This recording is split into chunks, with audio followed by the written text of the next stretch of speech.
Hi guys, welcome to Total Technik. If you own an Audi A6, S6 or RS6, the C5, the Avant model, and you've got a fog light bulb out, you're probably wondering how on earth do I replace it? What we're going to do is we're going to show you exactly how to replace the bulb in this video. Okay, now to replace the fog light bulb is unfortunately needlessly complicated on this particular Audi platform. What we do is obviously it's access from the rear, so let's have a quick look at that. Now to gain the access, unfortunately, it does seem like a lot of work, and unfortunately it is, just to replace a bulb. You actually got to remove the entire interior tailgate panel. That's the carpeted panel, obviously, that sits on the inside of the tailgate. We've already recorded a video for you on how to remove that panel, so if you're unsure how to do it, we'll add a link for you below this video. Go down to the information section, you'll see the link there. Go and check that video out. You can get that panel removed. That's going to give you the access that you need.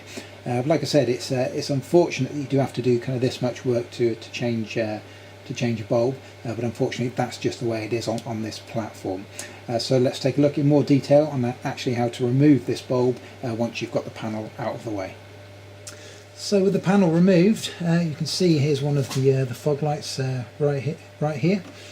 And all you do to change this is literally, if you grab the whole thing and give it a twist, like so, and then the whole bulb will drop down, like so. And then to actually remove the bulb, just give it a push and twist it anti-clockwise, give it a pull out, like so, and that's your bulb good and ready to go.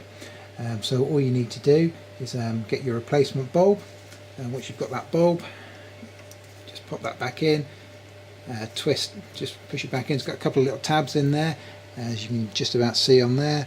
Push that in, twist it clockwise a little bit so it doesn't come out again, and then likewise come off of the centre anti-clockwise, push it up and then turn it clockwise to snap it back into place. And then be sure to test that before you put your panel back on, because it is possible, even with brand new bulbs, that you could have a faulty bulb, or it could be that the bulb wasn't at fault. It could be something like the wiring. So what you don't want to do is go to all the effort of putting that all back together and then test it at the end to find out that it's still not working. So at this stage, test that, make sure you're happy with that. Once you're happy, put all the interior trim back on and you're good to go.